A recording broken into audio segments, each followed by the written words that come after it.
and welcome back to my channel. Today I'm going to speak about what I feed my horses and why, and what I do to promote a show ring shine and promote their dapples. So I've been asked a few times now on a few of my socials on what I feed the horses, and I thought there's no better time than now to go through it with you all. So I thought I'd make like a list to go through so I don't try and miss anything out, because what I feed the horses and how I promote for the dapples and the show ring shine all sort of ties into each other.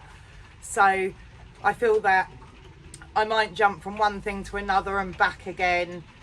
So just watch till the end so you can get the whole picture of what I do to get their show ring condition. I'll pop in some pictures now of what they looked like last summer, because of course they've still got their winter coats at the moment, so you can't see their true potential of their show ring shine at the moment. But Champ and Willow, their coats are absolutely amazing through the summer. Gambler being a black horse, you can't see his dapples too much on camera, but when you are up next to him, he really does shine. And then Donut, if you look back at the videos from last year, I'll put a picture of him here now as well. I last year wasn't too happy with his coat condition at all, but the reason why you want to be feeding for coat condition now to see it come showtime is because of their coat change. So whatever you feed them now, you will see the benefits once they change their coat. But if they've got their summer coat and it's already looking poor like Donuts did, whatever I feed him, I'll see some change, but I won't see the true change of how his coat looks because of the feed until now. Now that he's losing his coat, we will finally see it. But we'll go see him in a minute and I'll show you what I mean. But first we're going to go through what I do feed my horses. So what I feed my horses is probably not going to be what you expect to hear. I have had horses now for over 20 years. I would say about 24, 25 years. I'm coming 40 now this year, so it's been a while. And back in the day, we didn't have the selection of feeds that you do see nowadays. We had basic feeds. We could buy maize, peas, flake, everything, and we used to tip it in a big freezer, buy separate bags of it all, tip it in a big freezer and mix it yourself.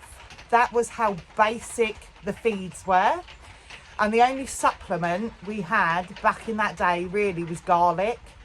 So I'm very old school and I don't feed any of this big pricey feed like you can get feed for top line that promotes top line. Unless you're working your horse properly, you won't get top line just from feeding that. It's like you going and buying chicken, eating chicken all week long.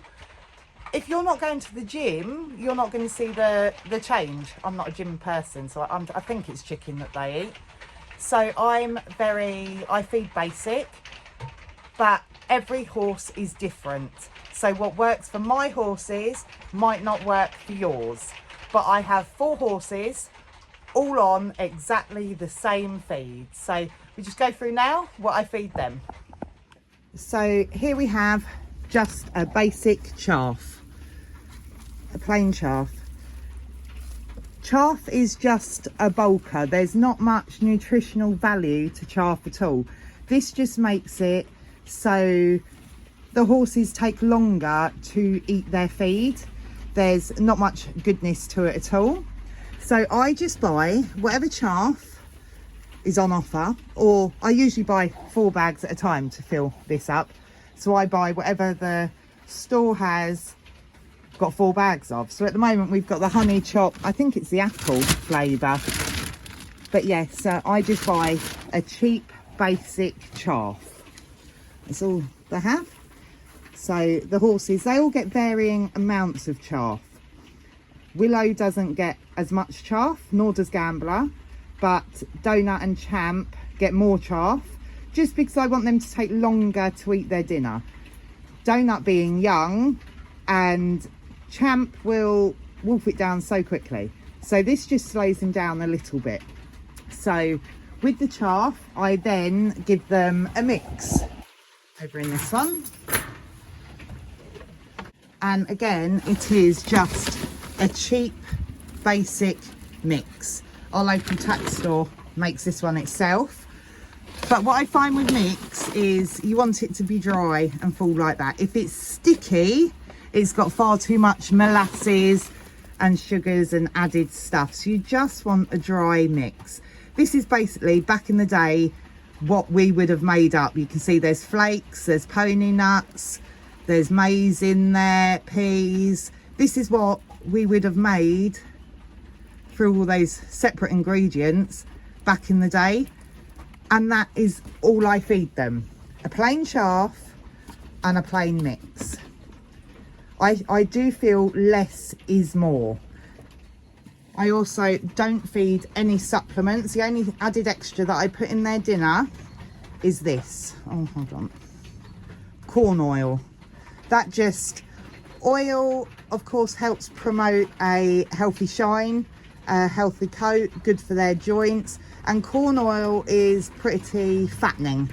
So if you've got a horse that needs some extra weight, then I would definitely feed corn oil in their feed, and possibly a veteran mix. A veteran mix will have all the added minerals and nutrients that they need. I don't feed supplements at all. This I used to feed to Champ, calming powder, back last summer to calm him down because he's bonkers. That worked amazing, but too good for Champ, to be fair. So he's now come off it. But no, I don't feed any supplements at all. So then we go on to the why I don't feed supplements. And that's because every supplement you buy, you can actually find naturally. So, like, if you Google what's the best thing to promote dapples in horses, it's actually stinging nettles. Where, of course, you can buy it off the shelf, or they can be found naturally in your field. But most big livery yards will go round and spray their fields to kill all the weeds, which does make it look lovely, a lovely green lush field, but you've just killed off everything that your horses naturally need. So my fields can get really pretty overgrown with stinging nettles in the summer, but all I do, the horses won't eat growing stinging nettles unless they're extremely lacking and needing that, because they're fresh. They still sting the horses. So what I do regularly is go round and pull up some stinging nettles by the roots, chuck them on the floor in the field, and the horses, as they dry, the horses will go and eat the stinging nettles. Same with thistles, same with dandelion. They all do different things. Stinging nettles have also, there is some research in it that can help your horse with laminitis, or help prevent laminitis. So although my fields in the summer do look a bit of a mess through the weeds, they are purposely left there for the horses. So the other thing that you want to feed your horses is good grass. Of course, this field doesn't look very good at the moment because of this. I have a river right behind me, so although it makes the fields extremely boggy in the winter, it makes me have such lush grass in the spring and summer. What we've got here, over here we've got hills all up in the back, so the rain comes down the hills, to the road. This used to be a watercress bed many years ago. So there's a drain or something and it comes under my fields. Well, a drain, there's a channel under the fields, down here and into the river. So essentially, these fields are getting watered every single day of the year.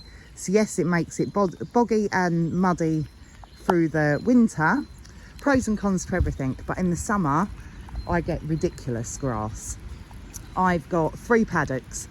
Willows turn out in this one every day of the year because give it another month or 2, this grass grows so quickly and it's up to his knees in no time. Champ, Gambler and Donut go out in this field and they do change into a new field shortly, just because there's 3 of them out there. They eat it down quickly. But yes, so you want some really good grass.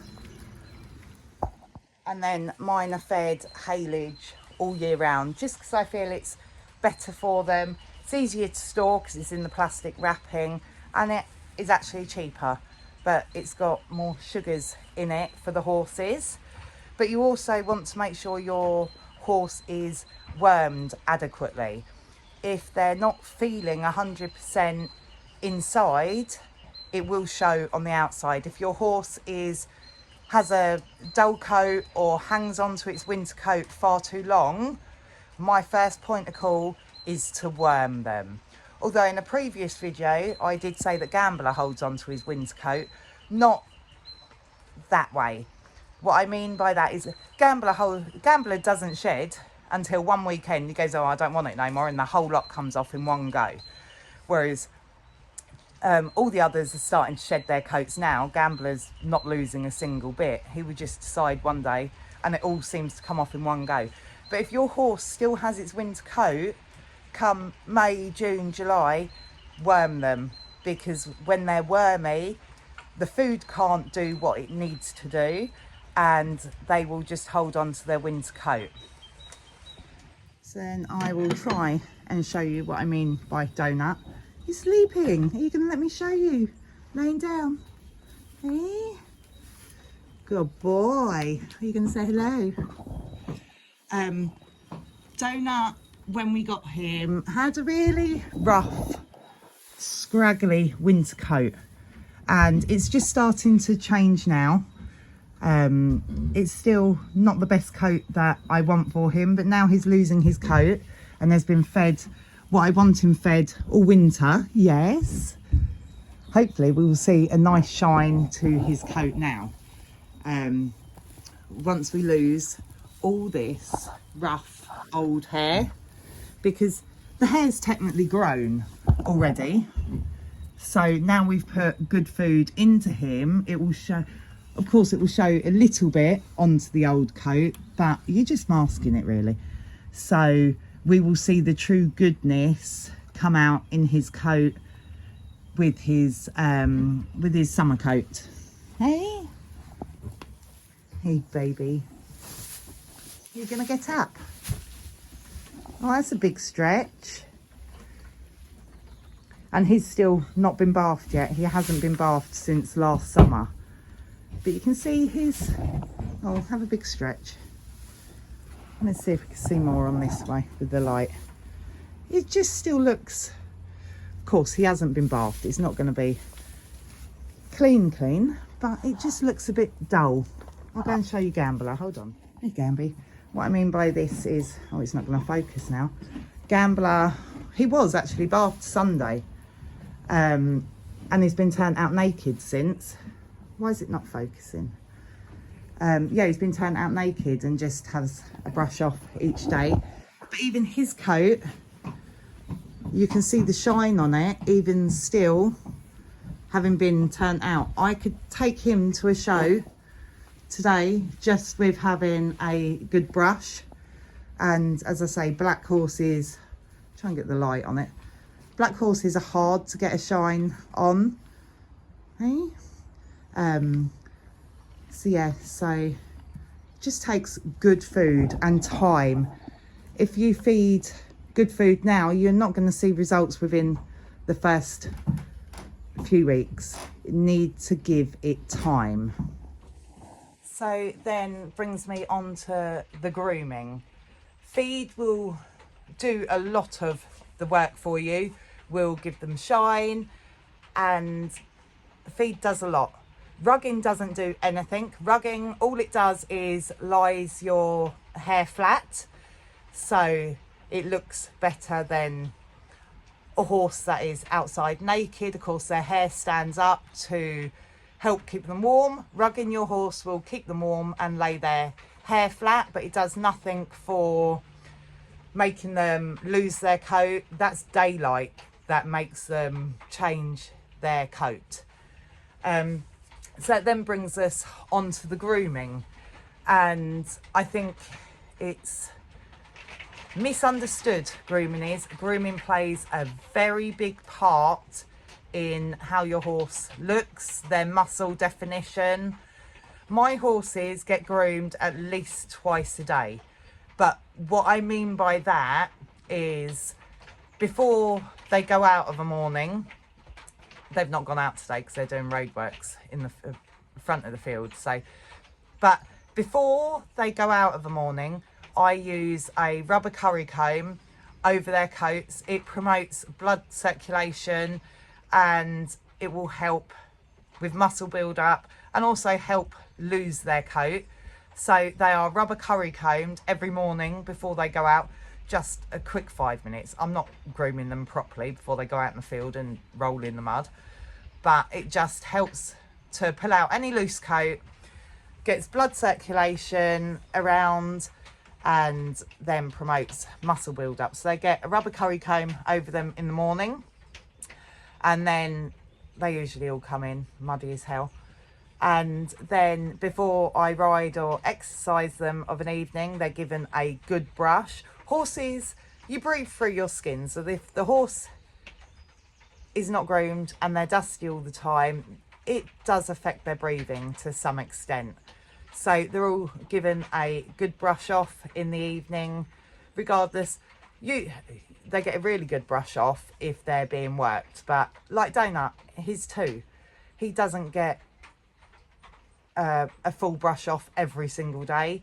But he's still brushed off again every evening to take off the mud. I don't like them going to bed muddy. I just feel it'd be uncomfortable for them. So I brush off their mud, just so it's better for them. But again, twice a day, they're getting a rubber curry comb over them to promote blood circulation to the skin, which will in turn promote muscle definition and dapples. So then that brings us to what products I use in the show ring to help promote a shine, get that show ring look. I don't use anything. Once you've got good food going for your horse, good grooming, as cheesy as it sounds, the shine comes from within. A healthy horse will have shine. So once you've got your food under control and your grooming regime going, you should have a natural shine anyway. The only products that I use on my horses in the show ring is mane and tail, just to brush the hair easily.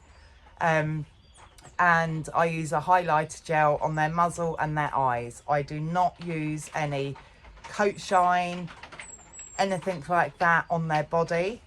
In the bathing, on the preparation to a show, I will use Dermaline insecticidal shampoo. Of course, that is used for the prevention of lice and mites and stuff like that, but it's also a deep cleansing shampoo, so it just gets the really deep ingrained dirt and scurf and everything, gets that all out. So I do use that, and of course purple shampoo on their white bits, because that neutralizes the yellowing stains to make their socks look whiter. But other than highlighter gel and mane and tail, I use no products in the show ring. I mean, you can use in the transition from feeding the good food to waiting for it to show in their coat, you can use a hot oil, but it's just masking it really. It will make the coat that is there look a bit better, put some oils and some grease in that coat, but you need to feed from within to get the nice hair in the long run. But yeah, if you stayed this long, then well done. As I say, I'm not a feed specialist.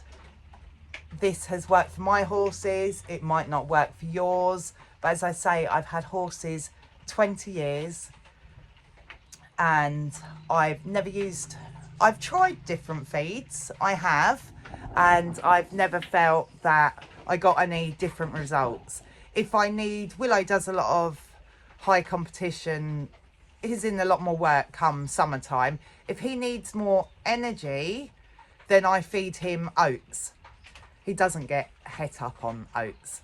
Oats or turbo flakes. Again, that's just what I add into his feed if he needs a bit more energy. If they need a bit more weight, then I add veteran mix because it's got all the added supplements in it, all the nutrients and everything he needs.